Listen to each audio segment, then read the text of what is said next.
hashtag sports.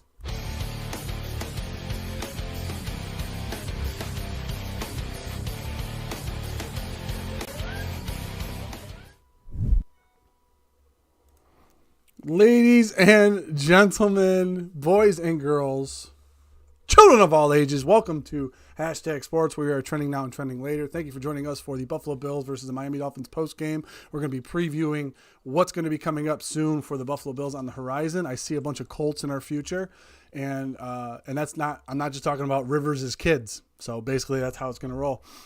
So Paul, I had to hit him with that before he hit me with the Antonio Cromartie reference. So the Buffalo Bills finished their season with a 13-3 record, sweeping the division for the first time in franchise history, if I'm correct on that stat. So it's great that since they won, I got to wear my ridiculous hat, as Paul knows. But we're going to be covering that. We're going to be covering some of the matchups for the Bills and how the bracket's going to work out for everybody. We're going to be covering how nicely Isaiah McKenzie filled in for Cole Beasley today and some of the inactives that were not playing for the Buffalo Bills. And the Buffalo Bills still, took it to the Miami Dolphins. So eventually knocking them out of the playoffs. So that was pretty phenomenal. Right before we get started, the hashtag heroes, we want to thank you all for your contributions. All super chats and all memberships are going to be going toward the Punt Foundation, which stands for Persevere, Understand, Need, and Triumph. Brian Moorman's Foundation for Children with Pediatric Cancer. We cannot thank you enough for that, as well as Mr. Rogers Homes. If you're thinking of relocating, go out to the Valley of the Sun. Mr. Rogers Homes was one of the top 1% realtors in Arizona. He's actually from Buffalo, a huge Bills fan, so he can hook you up if you're thinking about getting out of the snow and the cold and moving out to Arizona. So we want to thank him for sponsoring this episode, and we'll have a commercial a little bit later in the broadcast for that. But Paul, initial thoughts of the Buffalo Bills after V-Man comes in 2-9, 3-9-7. Fun fact, last time the Bills were in the Super Bowl, Nirvana was beginning a tour of Europe. So thank you, everybody in the chat. We had just real quick, Paul, we had an awesome conversation with all the hashtag Hall of Famers. They came in. We had a great discussion about the playoffs and certain teams that the Buffalo Bills could face. Are they the hottest team in the NFL right now? Well, the Ravens have won quite a bit of games in a row now. Buffalo facing a very unfamiliar opponent, but a familiar face in Frank Reich. So initial thoughts on today's game, Paul, and what's ahead for Buffalo on the horizon? Best case scenario for Buffalo is playing. I mean, Miami's best case, right? Yeah. But Miami couldn't happen. They had to win to get in. Buffalo stomped them. Just stomped them. And, when you're looking at playing Indy or Tennessee, right? I've seen the Tennessee game, and both teams, like Buffalo's defense was banged up. Tennessee was playing with guys who half of them aren't even on the team anymore.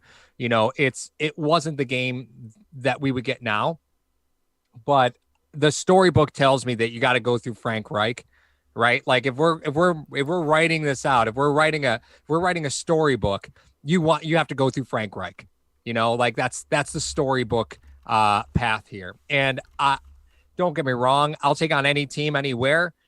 Happy to get Tennessee like away from us a little bit, because that game does scare me a little bit compared to Indianapolis. Interesting. But well, I mean, I'm not really worried about either team, but if I had to pick one team I'd rather play, I'd much, much, much rather play the Colts and go through Frank Reich. I'm all about that. And on that note, Matthias Walter coming in big time. Only 3 games left. I have to donate. That's right. Let's get this out of the way. Thank you for your donation to the Punt Foundation, Matthias. It's a couple more weeks, Paul. We're going to be presenting a very large check to the Punt Foundation in representing the hashtag heroes. So we want to thank you for that. We got Rick Router. What currency is that? We have so many international folks. We do. The gentleman who designed our logo in our fantasy football league, he named it some ridiculous Danish word that I couldn't pronounce. So I just started calling his team Continental Breakfast. Matthias has been he's been my soothsayer to the Dane, because I don't understand him. And Matthias is in, I think, Germany. Is that right? Matthias in Germany.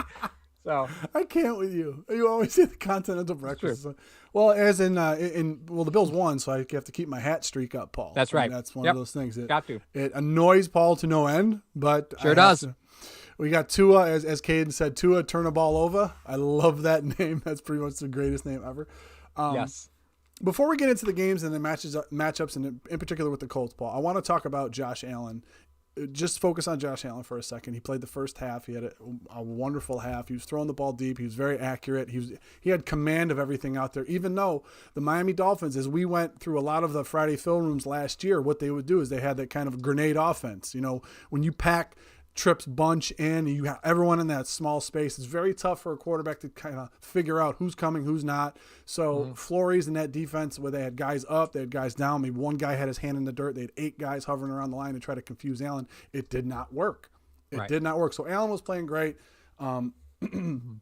Talks, and I just want to get off this. Talks of Allen becoming the MVP. I know a lot of people in the chat, they want it to happen. All this windfall of success that has been befall of the Buffalo Bills. Right. I don't want him to be the MVP. Okay. And I'll tell you why, but I want your take on, should he be the MVP of the National Football League in 2020?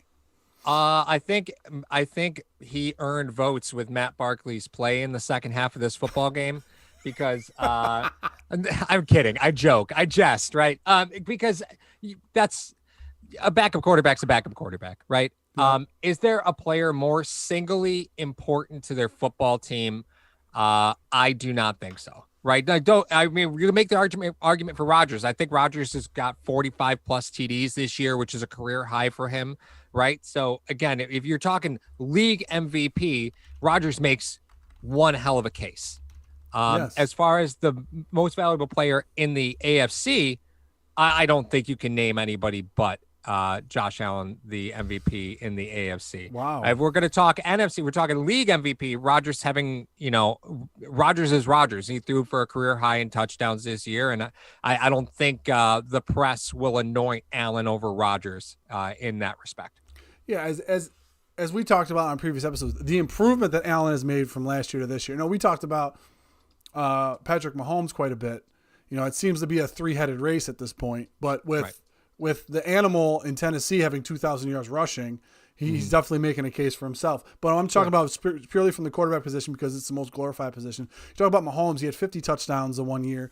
He only could go down from there. We've seen production like that out of him before. Rodgers, we've seen the same. We've seen that type of production. We want to talk about the most improved quarterback from last year to this year. There's no question it's Josh Allen and what he's been able to do and how he's improved as a football player and as a quarterback. I am with Paul, and I'm a little stitious. Just a little stitious because I went back through the archive. Now, Paul will get mad at me for the years, but just be patient with me, nation, okay? From 1993. Oh, God. Okay, time out. I told you. Anything past 20 years ago is irrelevant to current sports. But because you've already done the work, I will let you go on with your irrelevant point, but please continue. I'm getting there. 1864 doesn't count. I understand, Donnie. I understand that. From 1993 to 1999, 7 years, there were 5 MVPs that eventually won the Super Bowl. So 5 out of the 7 years from 93 to 99, if you were the MVP of the league, 5 years, you won the Super Bowl. There was only one guy in there, and that was Favre, that lost the Super Bowl, okay? Okay. Since 2000 until now, present, 20 years, Paul, I'm on the number. I'm right on the number. There has not been a MVP of the league that has won the Super Bowl. Yeah, that's true. There has been 9 out of 20 years, 9 out of 20 years, league MVPs have lost in the Super Bowl eventually. So take from that little stitches what you will. 20 years. Kurt Warner is the last guy to win the league MVP and win a Super Bowl MVP, and that was in 1999. And we all know what happened that year. The Bills played Tennessee. Is this rearing its ugly head again? Yeah. So Browno brings up a great point. He says, could you swap any of these QBs out and get the same results? Put Allen in Green Bay, put Mahomes in New Orleans, etc. Who wins? That's your MVP. Wow. It's a great point. If you take Allen and put him on any other football team, is it the system that makes him successful and the fact that he's had the same offensive coordinator for multiple years in a row, which is something a young quarterbacks don't always get, right? Is Allen truly that level of player that you can put him on any team and be successful? I think because I don't of his know. legs, he makes you that much more powerful in, I agree with the that. offense Yeah, that you can, I agree with that. call. And Anthony comes in, he says, I would like to donate my time on the floor to Mario discussing irrelevant stats. Jordan Light says Oh, Allen's the boy. only player in NFL history to have 4,500 passing yards, 35 TDs, and 5 rushing TDs. How is Allen not the MVP? Speaking of records, I Yes. want to point out Tyler Bass, now the Bills' all-time leading scorer in a single season. Stop it. I'm not kidding. Well, Said it today. the Bills, as of the 4:00 games today, when they finished their game, they were the only team that scored 500 points so far in the NFL. Yep. So the Buffalo Bills being the highest scoring team in the NFL. Is this Chris Berman coming back again? Nobody circles the wagon. It's. But that, I mean, I brought up that stat as like, you talked about it before. We had discussed it before. You're like, what is this, the Madden curse? But Sure. I mean, there's something to be said about the last 20 years. 9 league MVPs have not won the Super Bowl. They've lost. And some of these guys haven't even made it out of the first round. You look at Lamar Jackson, you look at Mahomes lost in the championship game. They didn't even make it there. So let me ask you this. If Allen does win MVP, right? There's some players in the league that I think you would be concerned about winning an accolade like that. Yes. Before the Super Bowl, right? Or entering into the playoffs. Because that's when it's voted on ultimately is this week. Well, we find out. But it's the day before the Super Bowl happens. Right, exactly. So because we all know that word kind of sneaks out for who wins. Yes. Like we always know who won it before it's awarded. Do you think that impacts Allen in a positive or negative way if he finds out he won while still in the playoffs? I think the culture and the atmosphere around Buffalo, like I haven't been in the locker room, just from what as an outside observer, I think that would be a rallying cry. Be like, yeah, we finally told you guys this guy was the man, and now we're going to go out there and prove it. Now, if Allen himself tries to do too much after that, being a young kid that he is, it could be different.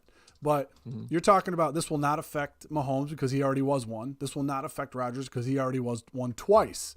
So, and the 2 times that Rodgers was the MVP, he didn't make it to the Super Bowl. So, right.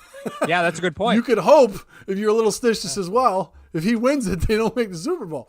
By the way, did you see the guy who played David Wallace on The Office? Tweeted out and he thanked Josh Allen and then named some other Bills players. They're going to reopen the Buffalo branch because in The Office they closed the Buffalo branch. He announced on Twitter that he's going to be reopening the They're Buffalo having branch. so much fun. I mean, that team. I mean, you know what? Yeah. And it pales in comparison to the nation. I think it pales in comparison to the nation and I Bills agree. Mafia because I am having so much freaking fun. What I'm not having fun with is that we have over 200 people and only 58 likes. Do you want Paul to go through a table, or is this not something you guys? Did you see Breaking Tables? Breaking Tables, our buddy Tommy.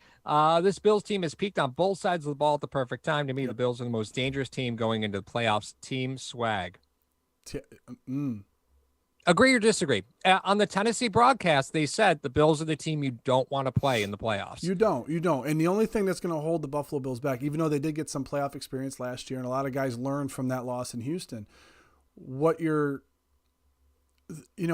I think what's the phrase, Paul? I mean, I've heard it before, and I've said it, but I hope I don't butcher it. It says, when everything around you is crumbling, but you still have your head about you, you don't understand the gravity of the situation.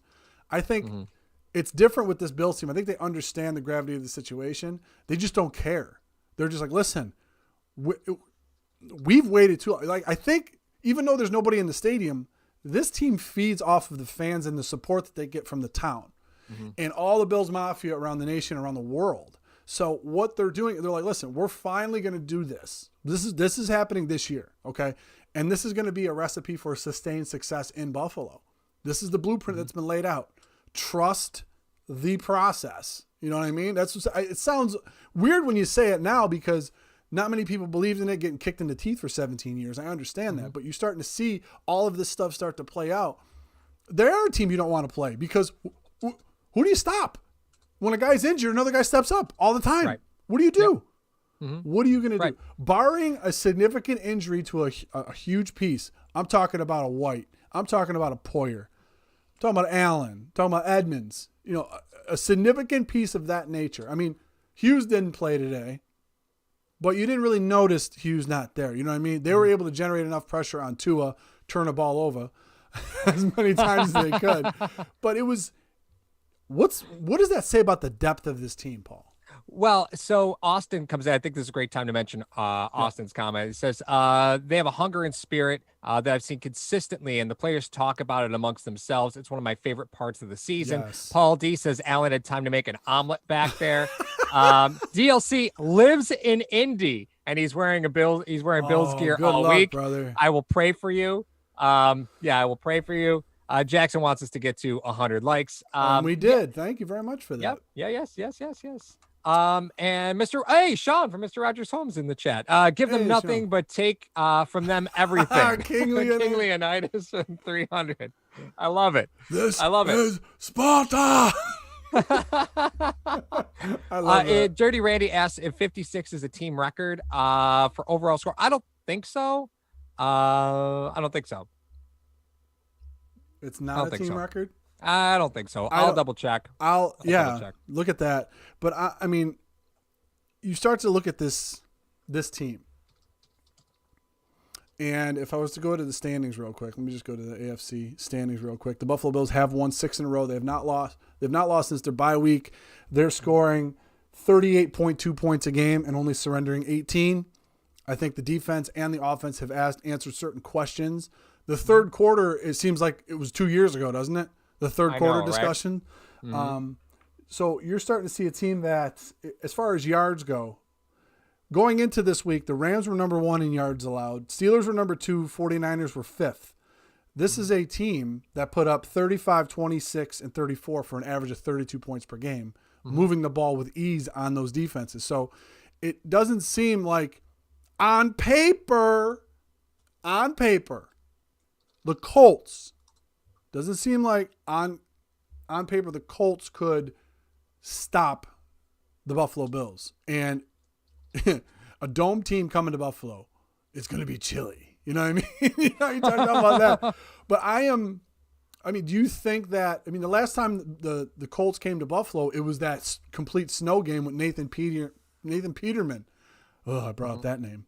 But what do you fear? Like offensively, we can start. I don't remember that game as the Nathan Peterman game. I remember that as who was the quarterback that wasn't a quarterback that had to play quarterback?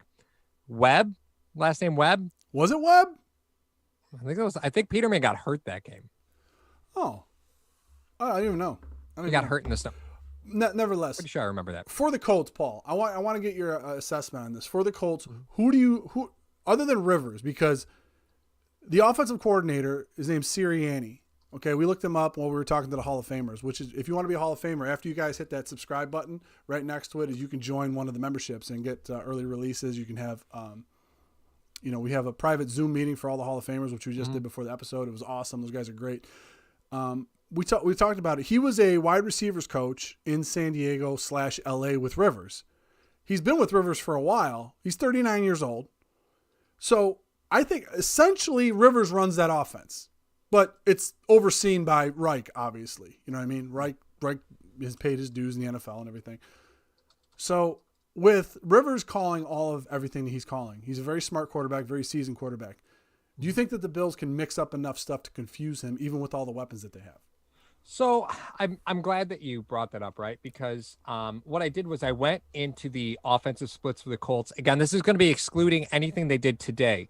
But one of the things that I always like to look at, because there's a very big difference between the way that you attack a quarterback like Josh Allen versus the way that you attack a quarterback like Phillip Rivers, right? Allen's very mobile. Yes. Rivers is not, unless you're talking about the trailer that he brings his 17 kids in everywhere that he goes. I knew it was coming. He's very mobile then, right? I knew it was coming. He can move. That family, he must be like a mountain to move. But I do want to point out Breaking Tables Bills talk before I answer that. Says, I've been saying this all season and last. McKenzie was a big part of the offense and team. Swiss Army knife and a very good value to keep. Isaiah McKenzie in a contract year. He was still on his rookie contract with Buffalo. So he is officially a free agent next year. He did what you wanted Andre Roberts to do all season, right? And I mean, that's what you wanted from Andre Roberts when you signed him to, last offseason. So he did everything that you wanted from Andre Roberts. They tried to get Andre Roberts involved in the passing game last season. It just didn't work. Roberts really just turned to ultimately exclusive returner. Isaiah McKenzie did everything that you wanted Andre Roberts to do. So McKenzie might have just signed himself a nice little deal. But to get to your question, Phillip Rivers this year has only been blitzed 123 times out of around 550 snaps. Okay. So you don't really go up against it because of those 123 blitzes, he's got 111 quarterback rating. Yeah, you give him the answers to the test. He's been in the league long enough. Exactly. And you want to give him guys like Taylor and Hines. Mm-hmm. Come on now. Easy. Taylor had a career today. Well, Taylor and Hines are both great receiving backs, right? And I was very high on Jonathan Taylor. I said he was the best running back in the NFL. I just want to point that out. He was the best running back in the NFL draft. I just want to point that everybody that was riding CEH in Kansas City, I just want to point out that I said Jonathan Taylor was the best running back. I knew it was coming because I was waiting for it. I just laid the table for you. Conversely, right, you take a look at what the Bills have gone against with Josh Allen. Josh Allen has been, and this is kind of interesting, the Bills have taken, let's see here, almost 600 offensive snaps this season, excluding today. Of those, Josh Allen was blitzed 233 times. So a lot. They brought more than a normal rush, almost double what Phillip Rivers says. And that just speaks to the fact that you're right, with Rivers, you know that he could beat you with his eyes. With Allen, teams bet that they could get to him before he could beat them with his legs. Yes. That was the theory, right? So if I'm Buffalo, this is a perfect match for me. I don't want to bring pressure, right? I've got enough coverage, guys. I could eat them up. I could take the running backs out of the receiving game. I've got Milano and Edmonds. I could take the running backs out of the receiving game. And I think that's how you beat Indies. You take the running backs out of the receiving game. Well, what were the things that we were worried about, though, Paul? What are the things you were always worried about? We're worried about guards getting to the second level. Yeah. Who's the guard? The guard. Quentin Nelson. Quentin freaking Nelson is over there going second level on somebody. I'm going to explain my two matchups that I can't wait to see. But as far as that goes, we know that I wonder how many of those blitzes happened in the first half of the year when they realized, this isn't working. We're not going to blitz him. We're not going to get to him fast enough. We have to get to him. We have to try to rush with 4. But the point is this: with Allen, if you want to run man, if you got a blitz, you're going to run man. Okay, if you run man against Allen, he will run. It's not just because he's not doing it; is because he's learning the system. He's trying to keep himself upright, which is what I admire about him since the Arizona game more than anything else. He's trying to keep himself upright. He'll run if he has to, but he runs to buy time. The way that his footwork in the pocket today, moving around, dancing around, getting around defenders, doing this and that, the third, he was beautiful in buying himself time. And that offensive line, I think they mentioned it on the broadcast. When they put Ike Butker on the left side, they put Feliciano on the right. They had Morrison there, Williams and Dawkins. That has been amazing for this offensive unit, because if you allow him time, he's going to find Diggs. He's going to find Gabriel Davis, a deep threat? Gabriel Davis, you mean? Matt Barkley showed us that. Mm-hmm. So did twice. So, sure did. As far as that goes, Rivers, I don't think you benefit anything by blitzing him. I think you still rush 4. You try to keep because they're going to try to keep the ball out of Allen's hands. Being the highest scoring offense in the NFL, they're going to try to abuse Taylor as much as they can. It's going to look like a repeat of Niall Davis for Kansas City when they went in and played the Colts. But Matt Gronkowski says that they're missing both their tackles. Yes, they do. I mean, and they still made the playoffs. It's very important stuff. It's huge. Yep. It's huge. Yep. So very important Hughes, stuff. A lot of storylines here. Hughes was drafted by the Colts, traded to Buffalo. Okay, that's the storyline. You got Frank right there. We already know that storyline is going to be beat to death this entire week. You talk about Quentin Nelson. My first matchup: Quentin Nelson versus Ed Oliver. I cannot wait to see that bloodbath. I think it's going to be more about the rotation. I don't think the first half is going to be the Ultimate Warrior versus Hulk Hogan at WrestleMania like you think. Are you bringing up WrestleMania 5 to me and trying to diminish that? Listen, I didn't know which one it was, but I figured you did. Oh, so obviously I did. Thanks for proving that one right. Quick, Breaking Tables Bills talk. Antonio Williams seems to bring more speed and power to the backfield versus a good Miami D. You think McDermott will use him in the playoffs instead of? Can we talk about him real quick? No. We can. We talk about Antonio Williams real quick? Go. Okay. Absolutely. So if you're a member of hashtag, through the hashtag membership button, there's the join button down there. We did a scouting video on Antonio Williams after the Bills signed him. He went undrafted. So I reposted that to all the members today who had access to that video. And I, of course, was gushing about Dane Jackson in that video that I posted like 7 months ago because I was gushing about Dane Jackson even then. But Antonio Williams in college was not the power back that you see today. And this is why I'm so excited about that. Antonio Williams had a tendency to, when there wasn't anything there, he would start jump cutting and try and get to the outside. And he just doesn't have that level of speed. Is he a little faster than Moss or a little faster than Singletary? I got to be honest, it's probably pretty close, right? Their speed factors are probably pretty close to the same. But the Antonio Williams that I saw today was the power back he should have been at UNC. And that tells me that the coaching staff saw that and got that out of him. And that's exciting to me, right? Because he had, if you take a look, he's almost 6 foot, right? He was right around 210 in college. So you look at his makeup and you're like, okay, this guy could be a power back. You just get a couple more pounds on him, power back profile, let's go. And it just never was there. Like it was just never there. He could never do that. But this coaching staff got that out of him today. And if that's what this coaching staff can do, I'm very excited about that. I'm very excited about it. He makes Tywan Jones and TJ Yeldon expendable. He does. He just does. Because he's also an excellent special. Well, true. He's also an excellent special teamer. Like, he's outstanding on special teams. So give me more of that. Give me more of that. I'll take it. I need, McBean. They love it when guys can wear multiple hats on this team. Mm-hmm. I mean, you're talking about a guy like Williams. You're talking about a guy like Isaiah McKenzie. You're talking about certain players coming in. Gabriel Davis is a rookie. How many times have we said and spewed out, Paul? Mm-hmm. Rookie wide receivers getting acclimated to the NFL. How tough is it? Well, John Brown goes out, who was your 1A or 1B as far as your receiving core goes. Gabriel Davis goes in with the tutelage of Beasley and Brown and Diggs. Him watching those guys every day, even though he doesn't play the same style of wide receiver as those guys. He's not asked to do the same things as those guys. However, I think today proved a lot of things that we were saying about Gabe Davis as far as if the ball goes up, it's his or incomplete. It's not getting picked. It's not. It's just not. But as far as going back to your point, as far as the matchup is concerned, obviously the Buffalo Bills play a very, very heavy rotational front. Eric Washington and that front, they always like keeping guys fresh in there. But when Oliver is in there, I expect a heavyweight bout to go on between him and Nelson. Or it could be him and Nelson. But we got to remember another storyline to this. I believe, wasn't there a defensive tackle that didn't Vernon Butler try to take a Colts player's head off in a game and he got ejected for it? Did he throw a punch? I think he did. Or Jefferson. One of those two guys took a swing at a Colts player last year and tried to take his head off. I think it might have been Butler. Got me. I can't remember which one it was, but it was just really funny to see that, like the embedded storylines that are going on. But you got Jefferson, you got Butler, you got Phillips, you got a lot of those guys that are going to be going up in there. Especially with the bookends that you're going to have, Epineza going up against the tackle. If they lost their tackles, then that's going to be a severe blow to the Colts' offensive scheme. But with those guys, they're going to try to get the ball to Hines and Taylor early because I think Buffalo might try to bluff a couple of those A-gap blitzes. But if Nelson ends up getting to the second level on Edmonds, I'm going to be worried about that.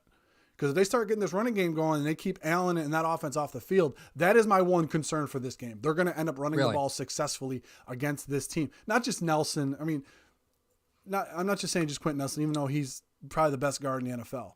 But my point is, that is the way that teams are going to beat Buffalo. You have to keep the ball out of the offense's hands. Okay? Because they could score. They scored like 247 against one of the top defenses in the NFL today. And they were just playing with them. They're just we don't have Beasley. Don't care. We're just going to play around. What's up? Well, I mean, I think losing Cole Beasley, you can look at the box score and say Isaiah McKenzie just replicated Cole Beasley, but it's a very different dynamic because McKenzie is given routes where Beasley isn't. right? Like Beasley's told, go out and find it. McKenzie's running routes. So Yes. it is different, right? It's not the same dynamic on the offense. Was it the right thing to do to play Brown today? Absolutely. You got to get him in rhythm. You do not want John Brown stretching it out in a playoff game. You want to get him in rhythm. They got him hit on a long touchdown pass. And boy, was I happy to see that, because that was Josh Allen showing you that the long passes don't just come on broken plays, which was kind of the MO that he had built for himself a little bit, was that those long gains really came on broken plays. That was a designed go for John Brown, and he hit it in stride. And that's something that you put on film and you say, okay, just try and stop us, right? Like that play was huge for me, because again, a lot of those long plays this season, we're coming off of broken plays. And it was such a big pass, that John Brown touchdown. I was so pumped to see it. Elliot Eisler, Williams and Moss as your RB duo, and use Singletary as a specialty back like Reed did in Philly with Sproles. Love the nation. Keep it up. Thank you, Elliot, one of our moderators. Love you, Elliot. Absolutely. Mario's mom's in the chat. She is? Where is she? Mario, lose that hat and shave the beard. I'll gladly donate $25 to your punt foundation. Love, Mama G. You are getting a little gray. Maybe we could get a Just for Men sponsorship. I'll just for punch you in the face. Ross Wheeler says, love me some Josh Norman. I did say something on Twitter about Josh Norman, that there was Parker made a great catch on Norman. I said, that's not Norman's fault. It was an outstanding catch. Don't be mad at Norman. And then Norman gets a pass interference in the end zone, and I retweet my tweet about don't blame Josh Norman with, I retract my previous statement.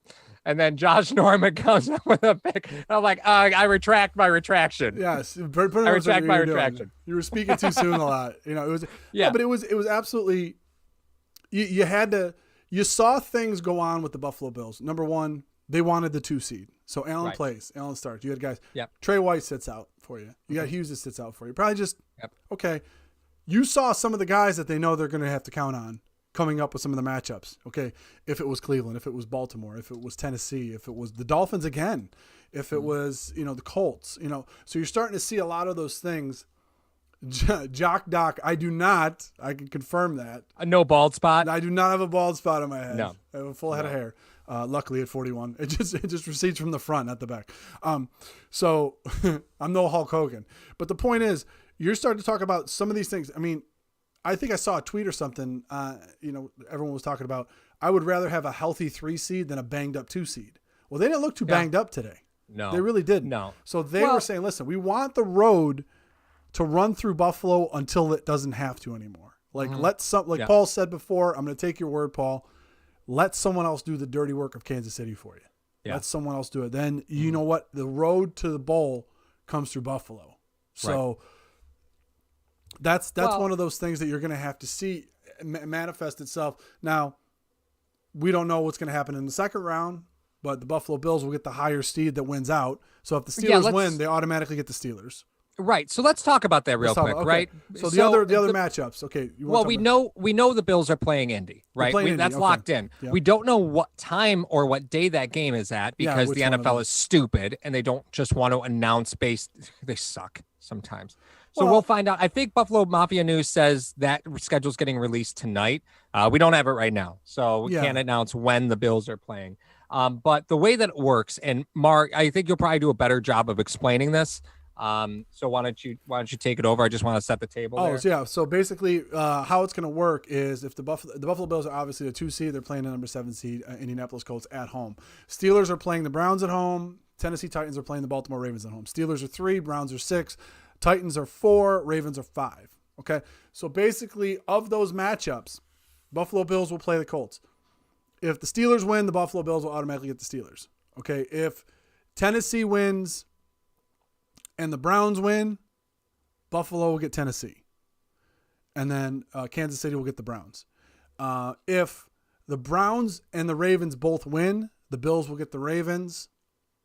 The Chiefs will get the Browns. Okay. So, I mean, they could play pretty much. They could play everybody but Cleveland pretty much. So they can play unless Cleveland beats Kansas City. So that's pretty much what's going to happen. They could play. They have a chance to play either the Steelers, Tennessee, and the Ravens. The Ravens, obviously, with Lamar Jackson, they're starting to peak at the right time. They have. I think they're on a 6-game win streak to try to get into the playoffs. Tennessee, we all know how that dumpster fire played out. Paul, I would take the Steelers 6 days a week and 3 times on Sunday. We don't know about the times of the games, but these are all East Coast teams. You're talking about Buffalo, you talk about Pittsburgh, you talk about Tennessee. They're all East Coast games. So we don't know which one's going to be the 1 o'clock, 4 o'clock, 8 o'clock. We're not sure that they're going to be split on days, how they're going to do that because there's an odd number of games. You're going to have 2 AFC games and then 1 NFC game on a day. You're going to put all the AFC games on one day. How are you going to do that? How does that match up with some of the players? If they have one less day to prepare for the team, I don't know how that's going to work out. But that being said, the Buffalo Bills could play anyone but the Browns. Yep, so, that's right. And honestly, the Browns would have been a really fun game, right? Because people are all over the place with just saying that the Browns are a legit team. And it would have been really fun to just watch the Bills just slap the living life out of them. Right. Just remind them what organization they are. You know, I could say that now as the proud fan of a 13-win football team. I could say that, I think we're in a phase of you can bring on anybody. Just bring on anybody. But unfortunately, again, the NFL has not announced when or what time. No, I know this is new for everybody. Well, I know that Michael Joe said, looks like the Bills are going to play at 1 on Sunday, but that's not a promise. There's games on Saturday. There's just multiple wild card rounds. So we just don't know. All right. I was going to type this in the chat, but Ross Wheeler says that my mom will go through a foam table if we raise what amount. She's not going through any tables. Just want to make that clear. She is not a part of this dumpster fire that me and Paul have with going through tables. She will donate for someone else to put me through a table. Okay? That's all she will do. None of that is happening. Paul, no, but like you said, I mean, Daniel brings up a great point. Paul, if we had to take a step back, obviously the Buffalo Bills are red hot right now. They're 13-3. They have a league MVP candidate as their quarterback. It seems like they're unstoppable. They're the highest scoring team in the NFL. What do we need to do? I expressed my concerns about the Colts game. I think they're going to try to keep the ball out of Josh Allen. This offense's hands. They're going to try to run the ball. Houston and DeForest Buckner cannot be ignored on that defensive front. Yep. Okay. I'm going to love to see that DeForest Buckner versus Mongo matchup, and I can't wait to see Williams go up against Houston. I think they're going to put him on an island just like they did with TJ Watt. Say, hey, listen, if you can't handle it, then we're going to go. But John Marlowe, I agree. Yeah, my 9-7 record did not come true, but I had them winning the division at 9-7, so I was half right. Point being is this: let's take a step back. We'll examine a lot of the teams as well. What do the Buffalo Bills need to clean up? Is it penalties? Is it because I don't see many holes in their game right now of where a team could poke in their defense and or their offense. I don't see a lot on either side that is a weakness for the Buffalo Bills. And that's why I keep saying, barring injury, going into the playoffs, if the Buffalo Bills stay healthy, they play their best game. Any other team that's left in the AFC playoffs plays their best game. The Buffalo Bills, I think, win any game that they play. Yeah. So what do you got? Well, so let me ask you something. I look at the way that Indy defense is built, right? And I think you beat that team the same way that they're going to try and beat you, right? It's theory, that I think you can run on the Colts. As much as teams have struggled to do that this year, I think you can run on the Colts. Will Buffalo have the cojones to do what Kansas City did to Buffalo earlier this season, where if the run's there, they're not going to ignore it. They're just going to take it. Do you think they're going to have that? Do you think they're going to have that ability? Because I still see, and I will praise Josh Allen for this every day, up, left, right, and center. Nobody wants to be the quarterback of the Buffalo Bills more than Josh Allen wants to be the quarterback of the Buffalo Bills. But this early in his career, is he going to be able to recognize when it's best just to take the run all the time? I think he will. I think in the evolution of Josh Allen, I don't think you could separate the evolution of Allen and the evolution of Dable with the adjustments, because they took care of the third quarter. We talked about that. This has to happen. Before I get to my answer, though, Mama G coming in and saying, come on, you know I could put Paul through a table. That is probably true. But I think that they would, because I think they're better at recognizing it. And if Dable does not recognize it, I think Allen's smart enough to recognize certain things that are going on. I know we had our reservations with that, Paul. Mm-hmm. There were some times where he called run plays where we're like, Josh, you got to check out of that. That was not the call. Unless they were setting something else up. Mm-hmm. Unless they were setting something else up. But we talked about the evolution of this kid. If you talk about it, not just the first 2 years to this year, I'm talking about week 1 until now. What this kid has gone through, how he's been able to progress, how he's been able to improve, what he's reading, what he's seeing. The game has slowed down for him immensely since week 1. You know, we saw maybe 3 or 4 hero ball plays first couple of weeks. We saw 1 or 2 the middle weeks of the season. I think being hurt the way he was, I know he was hurt earlier in the year. His shoulder was messed up. Mm-hmm. Made him feel like, hey, I'm not invincible. I know that I'm less hurt and take less of a beating if I'm able to make my reads faster and get the ball out of my hands. Let me try to do that. And you know what? It's doing it. He's doing it. And Ross brings up a great point. He says Brady's 71, no excuse. But the point is this. They're playing in the same style of system. That was in response to your mom. Oh, my God. Your mom said, sorry, I can't keep up. I can't. I'm 71 years young. I can't keep up with the chat. No, but I can't read that. That was a great point to what I was going to make, is that they're both playing in the same system. That's true, though. Yeah, you're right. Yeah, so this system is tailor-made for a quarterback to make your reads, get the ball out of your hand quick, get it to the playmakers, and keep yourself upright. Brady is 71. He's still playing, and they're in the playoffs.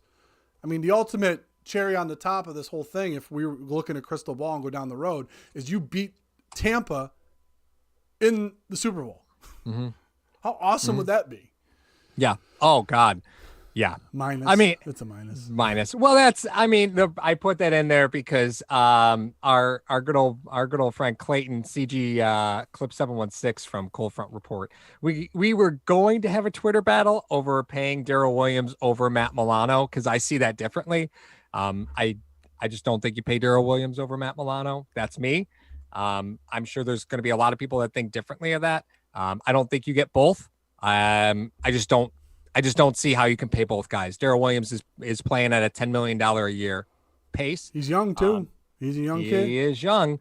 And you just spent a lot of money on Deion Dawkins, right? So it's not like you can have it's not like you could say, well, we'll sign Williams. Dawkins is in the final year of his deal, which he would have been, and just kind of walk away from that. Yeah, it's not happening. So I don't think you pay Darrell Williams over Matt Milano. Tremaine Edmonds is just so much of a better player with Matt Milano on the field. I know Milano's banged up a lot, man, but Trey is just Edmonds is just so much better. So with Milano on the field. And I want to point out, and we could talk. Correct me if I'm wrong here, right? Yes. Walk with me on this journey, because I feel like I might be missing something. So Milano was drafted McDermott's first year, correct? Milano was drafted McDermott's first year. With Trey. Yes, he was drafted with Trey, right? Whose scouting department was that? Stop it. Whose scouting department? Answer the question, Mario. Answer the question. You're telling me Answer the question. It was Whaley's scouting department. It was Whaley's scouting department. What you're trying to tell me is that McDermott and Frazier can't scout linebackers? I'm just saying Whaley's scouting department was way better at finding linebackers. Which department drafted Edmonds? Well, and put him out of position. Oh, stop it. Stop with the position. My point is this. I'm just trying to get your point.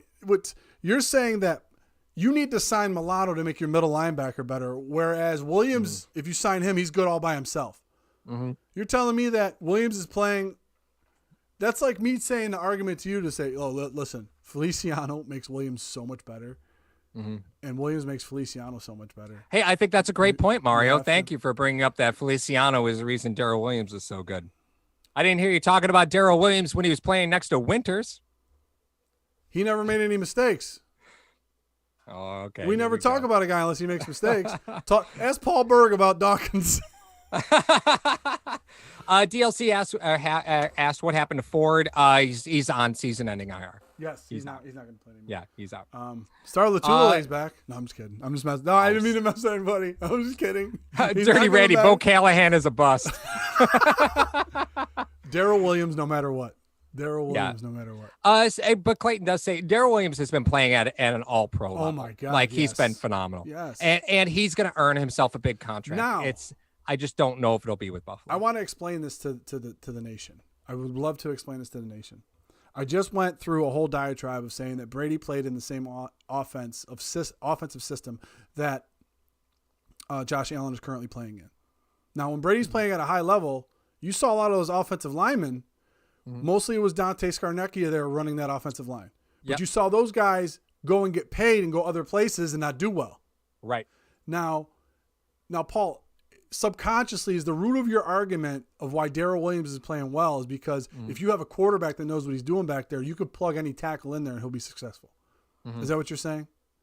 Whereas Milano makes Edmonds 10 times better.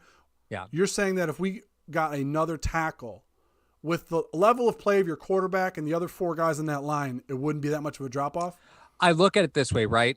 The amount of time that Allen has to throw, period. Mm-hmm. I mean, if you're going to make a sacrifice, isn't it on the offensive line right now? Can't you make a little bit of a sacrifice on the offensive line? Because he's got so much time. Like, it's not even close, Mario. He's got a year back there just so often. Paul, just saying. Paul, let me ask you this. Does your argument hold water if you put Cody Ford at right tackle? I have to say yes because on principle I have to say yes. On principle I have to say yes. No, you stop it. You stop it. This offensive line is not the same if you put Cody Ford at right tackle. You're absolutely right. It's not. That's why. Damn you. That's why. Damn you. You're painting me in a corner. You're painting me in a corner. You didn't like. You know. I apologize, Paul. I didn't mean to do that to you. I was setting that joke up the whole time. Yeah. Apex just said, I will bet you that Dawkins moves to guard before Edmonds moves to outside linebacker. Oh yeah. Terrence Brennan. Trey Adams is waiting for 2021. Trey Adams is that's it. That's a great point. Yes. Trey Adams has been sitting on the practice squad all year. He is a very talented tackle, needed some true strength and conditioning. He had a couple major injuries in college, never really got rehabbed well enough for it. Yeah. So I'm excited to see what Trey Adams does next season. So, I mean, you've put coins in the vending machine. You drafted Cody Ford, you signed Trey Adams. So why pay Darrell Williams, right? You said he was playing at an all-pro level. Those guys just don't grow on trees, man. You're right. Yeah. But I mean, he could return draft pick compensation for you because the Bills are going to be sellers next year. They're not going to be buyers. Yeah. So I'm just saying it's possible. I mean, you still got Bates in your back pocket. You still got Trey Adams in your back pocket. You still got Nasecki for this year. I mean, Apex pointed out. He goes, they protected Trey Adams on the practice squad this week because Green Bay lost their left tackle, Bakhtiari, right? Yep. Just tells you if they protected him, that's what they think. That's what they think of him. I think it's great. That's a great point, Apex. Great point. Yeah. So the other, like I was saying, the other matchup though is what I'm. Aside from the business side of it going into the future, I'm saying that matchup of Houston versus Williams, I cannot wait. You guys, I don't watch the game, and Paul knows this because he's watched games with me. I don't it's hard for me to watch games because of the amount of film I've ever broken down in my entire life. I always watch a bunch of different things. I'll watch the offensive set as they come out. I watch the defensive set as they come out, and then I like to watch the what goes down in the trenches because that usually tell you what's going to happen in the game. And because you don't get much of it. If I could sit there, if I could choose and say, listen, I want to watch this entire game from the goalposts, the entire game. Just put me on. Let me sit on the goalpost with some nachos. I'll watch the game the entire time. I'll tell you what's going on. I don't need any depth perception going on. But the point is, you start to notice what's going on a lot in the games by just the first series, what's going on with that line. Are they doing a lot of twists? Are they doing a lot of stunts? Are they doing a bunch of things up front to try to confuse the offensive line? This line has played together enough that whatever type of defensive front you want to bring, when they're on their game, you can't get by them. And like you said, Allen does have forever to throw. He does have forever to throw. But even when he doesn't, he's making do. He's making, he's making really good throws. He could put the ball anywhere, which means you cannot shift zones when he starts to run out of the pocket. Okay, so if he's rolling to what I mean by shift zones is that if you're rolling to your right, defensive zones will typically shift with the quarterback because there's not many throws that quarterbacks can make. If Mitch Trubisky is rolling to his right, you're not going to cover the backside hash. You're just not. But if Josh Allen is rolling to his right and you talk about McKenzie leaking up the sideline off the left-hand side, he can get it there no problem. So you can't shift your zones, which means it opens up the field for Josh Allen when he rolls or he scrambles or he does anything like that. So DLC, who do you draft with the 32nd pick? I don't care. The Bills were able to find a linebacker in the 5th round, albeit with Whaley's scouting department. They can find another linebacker to put next to. Just sign Mark Barron and put him out there, Paul. You want to sign Mark Barron? I'm just kidding. No. You and Mark Barron. No. I do want to point out we run a hashtag fantasy football league. Yes. And the winner of that, which I very much appreciate, Davis Bryan said, "Hey, Paul, did you get my message about donating the prize to the Punt Foundation from fantasy football?" So I will check that. I will look into that. I am not very good about checking the Yahoo message board. I'm just not very good at it. That's pretty amazing. But I will double check that. And yeah, that's another thing, it's probably best, Mar. We do want to make sure that we get back to the partner video at some point. And to mention that anybody that donates anything in the super chat, 100% of the proceeds go to the Punt Foundation. Yes. There's also the join button, so you guys get exclusive content from us through different levels of membership. So you might want to check that out. Yes. All right. So this would probably be a good time to. Yeah. Why don't we do that real quick? Let's go. A little word from our sponsor, guys. Hashtag Sports is proud to partner with Mr. Rogers Homes. Sean Rogers is a proud Western New Yorker and is now your Arizona relocation specialist. You can see his reviews as a top 1% agent on Zillow, Homes, and Trulia.com. Go ahead and download his free Arizona relocation guide found in the description of this video. Subscribe to his YouTube channel, and as Sean... All right. Yeah, like I said, if you guys are done trying to brave the cold of Western New York, Mr. Rogers Homes, the top 1% realtor in the Valley of the Sun. If you want to move out there, he can hook you up. Tell him Paul and Mario sent you here at hashtag. Spin, really, what kind of advertiser puts Paul's voice on it? Listen. He's got a radio voice, boys. We are not. I got a face for radio. We are not expensive. That's what that means. That's what that means. We're not expensive. Yeah. So, I mean, going into... We're gonna be hitting the 2-minute warning pretty soon, which is our customary roast session where you'll only find here at hashtag Sports. We are trending now and trending later, guys. We have our roast session, which is the final 2 minutes of the episode where you can absolutely pulverize us with anything you want to say in the chat. Try to keep it clean. Obviously, we got some young kids such as CG Clips that watches our show. Point. Well, I'm messing with Clayton. Caden put in there, anyone see how much Brady was moving around? Did you see Brady, any highlights of the Tampa Bay game today? Brady rolled right, and he ran about as fast as I do when I'm running from monsters in my nightmares. Where you just run it, it's just like, that's precisely how Tom Brady runs in real life. Is that is sad. Looks like Paul trying to steal second.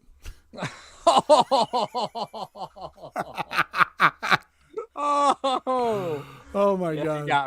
You got me. I'm just kidding, Clayton. I'm sorry, brother. I was just messing around with you, man. That kid's a savant for as old as he is. No, but like I said, the roast session is coming soon. But with the Indianapolis Colts coming into town, Buffalo Bills' first home playoff game, it's such a long while. I am obviously concerned about the run game of Jonathan Taylor, the dynamic that him and Hines bring to the offense, the fact that you have a seasoned quarterback. Now, this is the thing I was worried about. You know what I mean? We're talking about Tua Tagovailoa. You're talking about Drew Lock. They did play. Let me go to the Buffalo Bills really quick. I just want to show, because this was the thing that was concerning me going. This was even in Arizona, Paul. Mm-hmm. So if I'm going to the schedule for the Buffalo Bills, you want to look at the last. Okay, so they played a very banged up Cam Newton. Jared Stidham came in. You played Drew Lock. You played Ben Roethlisberger. You played who was the 49ers guy? Mullins. Okay. Justin Herbert's probably quality. He's a quality quarter. Buffalo Bills embarrassed him. They did. Then you were playing against Kyler Murray. Then you played a stellar game against Russell Wilson, who that was week 9 though. That was the last playoff caliber quarterback because Ben really hasn't been Ben. He really hasn't been Ben since. They won 11 games. He hasn't been himself since those 11 games. So you haven't played a playoff level quarterback since week 9. Phillip Rivers is always in the playoffs. It seems like they're either 4-11, they're either 4-12, or they're in the playoffs. So that's the thing that concerns me. You got a very seasoned veteran coming in that can disguise a lot of things for you. So, those are things that concern me. And Indianapolis's defense, albeit playing against, they played against the South. They had a very stellar defense this year, even though Paul Burke said in our Hall of Fame chat, he said, listen, guys can run on the Colts. You can run on the Colts. So will the Buffalo Bills, to your point, Paul, will they be patient enough to take what's given to them in the run game? Right.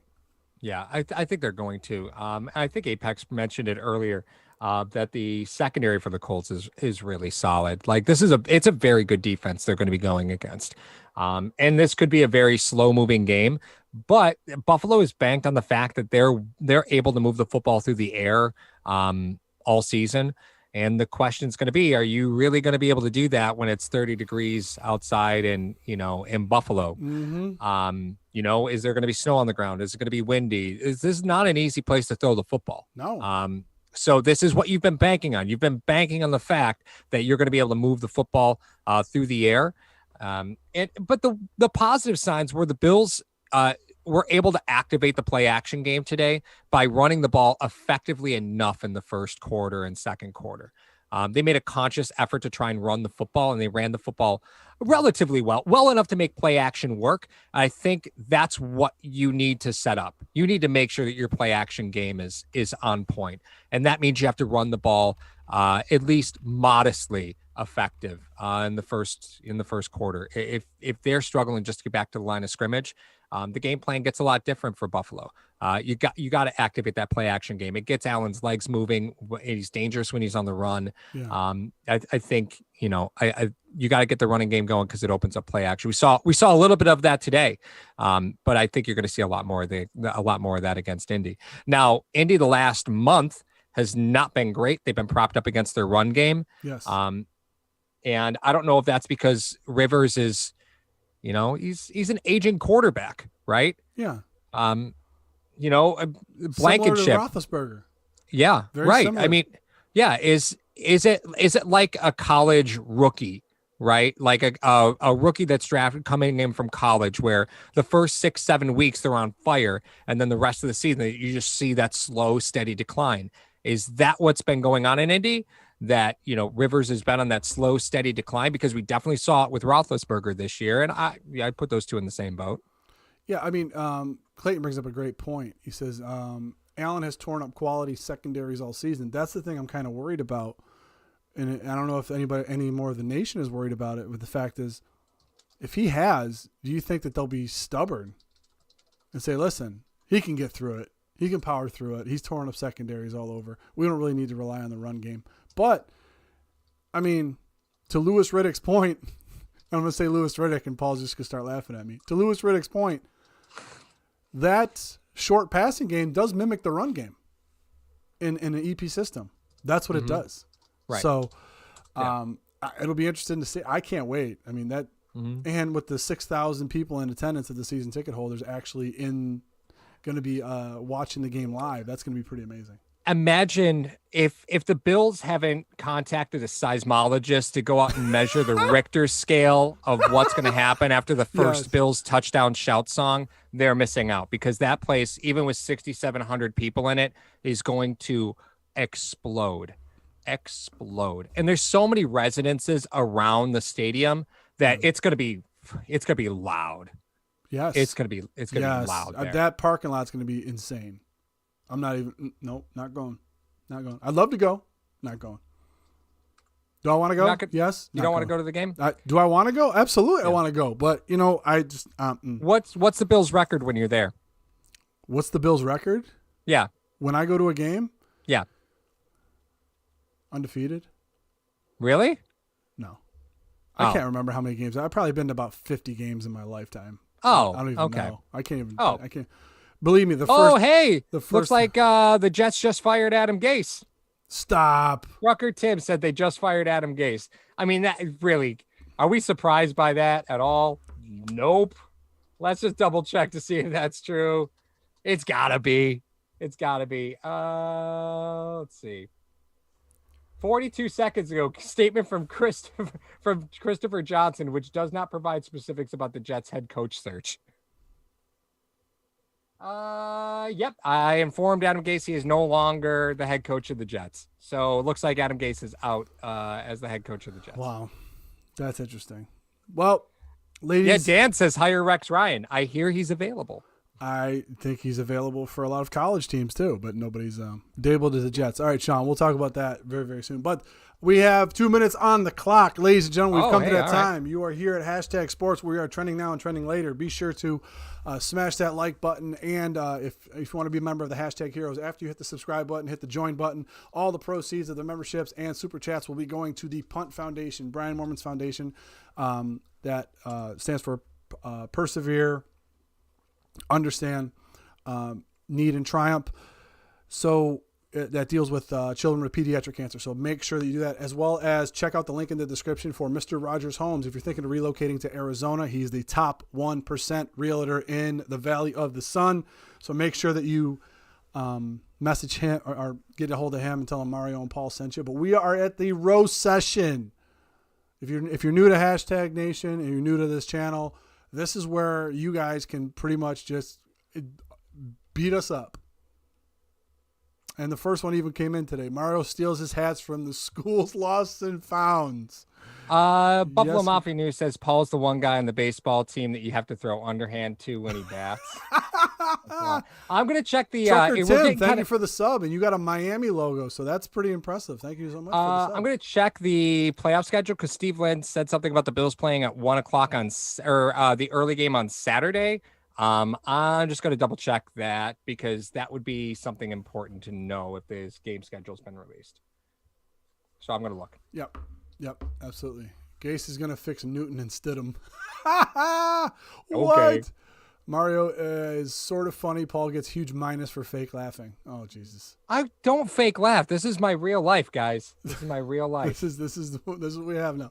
Oh, by the way, for the All-Pro and up, so obviously we have the 5 levels of that you can join. We have Practice Squad, 55-man roster. We have the Pro Bowl, All-Pro, and Hall of Famers. For the Hall of Famers, we have the special Zoom meeting that we talk, Bills talk with the Zoom members, as well as if you're All-Pro, if you subscribe and you're one of the Hashtag Heroes and you are All-Pro and up, we have a very special treat coming out from you from the vault. Paul, do you remember this? The vault of the podcast days? Mm-hmm. We have the vault that we're going to be releasing very, very soon. It's going to be only available to All-Pro and up. So if you want to find out the early goings of Hashtag Sports, you guys can do that as well. Yeah, we're talking like 2013, 2014. Oh, it's hilarious. It's hilarious. Ago. You guys will have a great time with that. So he's so little, fluffy potato. Says he's so little.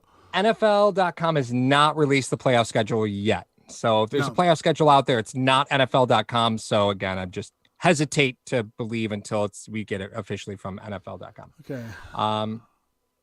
Just announced. Oh, wait, okay.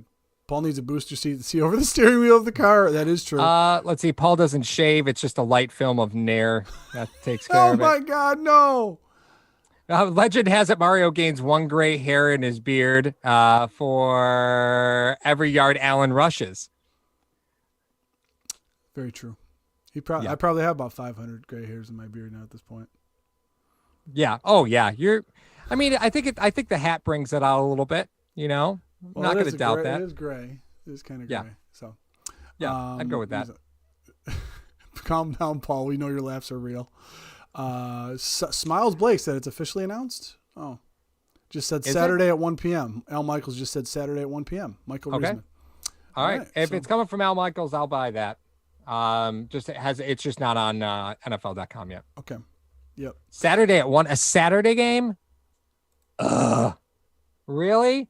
Like we went 13-3. We can't get just like a regular rest. We can't play Sunday. We got to play Saturday.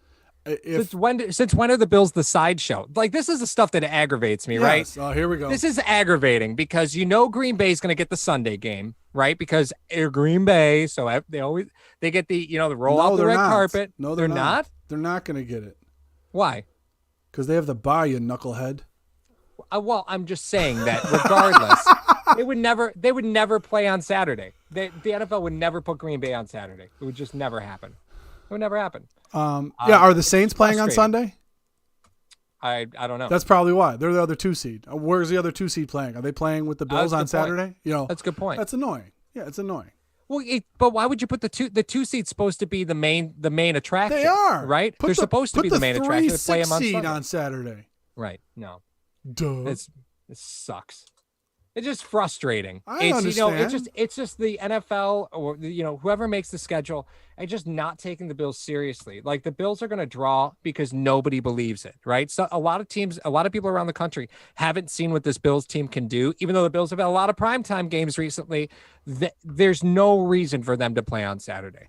There's not one single justification in the world that makes sense to me. No, really quick, I want to go to the Buffalo Mafia news. Mario makes fun of people with lisps. That is not true. The only individual in my entire life I've ever made fun of that has a lisp was Ric Flair. So I don't want to hear that. That's ridiculous. Ric Flair has a lisp? I just always thought he was drunk. The 16-time world heavyweight champion? I really just assumed that was trauma from wrestling for 45 years. Mario was great when he was the lead singer of Spin Doctors. You guys are just brutal right now. Lead singer of the Spin Doctors. That is awesome. That's what I love. That's a lateral lisp. Yeah, that is. I love it. Like none of you guys have made fun of Mike Tyson. Would you? Not to his face. No, never to his face. There is a lot of wrestling talk tonight. There is. Gabe Davis field like a shortstop. That's pretty funny. Yeah, still okay. Yep. So here's the playoff schedule. Playoff schedule Saturday. Bills have the early game. Rams and Seahawks have the mid. The Bucks and Washington or the Giants have the late game on Saturday. On Sunday, the Ravens and Titans have the early game. The Bears and the Saints play the middle game. And the Browns and the Steelers have the late game. Why would you put a late Sunday game, Steelers versus Browns? Yeah, there's no justification to this at all. They put 1-2 seed on Saturday, 1-2 seed on Sunday. It just sucks. However, Paul, let's try to look at the other side of this. If the Bills win, they get the longest rest of anybody. Okay. I'm just saying. If the Bills win, they get the longest rest. Okay. I guess that's what they're trying to do. Okay. I mean, it's because the truth of the matter is, right, if the Bills win, right, they're going to play whoever's playing on Sunday, right? Because there's not a single AFC team besides the Bills and the Colts playing on Saturday. Really? They're the only AFC team. So they get a day Well, it's the ahead of Rams and the everybody. Seahawks, and then the Bucks and Washington and the Giants. They're playing Saturday. Okay. Gotcha. Just sucks. I know. Still frustrated. I know. It's but I want to look at the bright side. I just want to look at the bright side. Yeah, Steve Lynn. So Pittsburgh gets one more day of losing, one more day of rest for losing. Like, what the hell? Like, Pittsburgh took today off. Like, they didn't care about that game at all. No. They didn't care at all. They get regular rest. Give us the third seed. Because they probably knew that if they lost, they were going to play the Browns again. Yeah, exactly. So they took a route that the Bills didn't. Right. So if the Bills could have done the lost same thing. They could have tanked and then played the Dolphins again. Why give a team momentum? That's what I don't understand. Now the Browns think they can actually beat the Steelers. Why would you do that? It doesn't make any sense. Well, because you have to take the Browns' best shot, right? Because the problem was that the Browns didn't win. They became in question, right? So the Browns had to win to guarantee into the playoffs. So the Browns had to give the Pittsburgh Steelers their best shot. Oh, okay. And that game was a lot closer than it looked. So you took the hook shot from them already. They gave you everything they had in the tank. They gave you their best lineup. They gave you everything that they had. So Pittsburgh's probably looking at it saying, okay, well, we'll take the body shots for now. And then, we'll just hope that they don't have anything else left when we get to play them the second time. But I mean, I don't know. But the Bills are still playing at a high level. They're playing playoff caliber football. They have a chip on their shoulder, which makes them very dangerous. Allen has the biggest chip on their shoulder. Ladies and gentlemen of Hashtag Nation, if you look at any quarterback that's ever been successful in the NFL, look at the enormous chip that is on their shoulder. They have a huge chip on their shoulder. Any quarterback that has had any kind of success in the NFL, they have a huge chip right on their shoulder. That finishes up our episode today for the Buffalo Bills versus Miami Dolphins post game. We want to thank everybody in the super chats. We want to thank all the Hashtag Hall of Famers that joined us before the broadcast. Guys, we can't thank you enough. You're going to be seeing us in a video coming out of our donation to the Punt Foundation on behalf of the Hashtag Heroes. We cannot thank you enough for that. There's still time to get that. You can join the memberships or you can do the super chats. You can do all of that. Are we still roasting? No, we're not roasting anymore. Sorry, guys. Mario sucks. Are we still roasting? Yeah, I read that one. So I just want to thank everybody for everything that you guys have done for Hashtag Nation. The Buffalo Bills are the 2nd seed in the AFC playoffs playing against the Colts. We're going to have some episodes for you this week, so be on the lookout for that. For Paul, I am Mario. That's Hashtag Nation and Bills Mafia. Thank you guys for joining us, and we are out.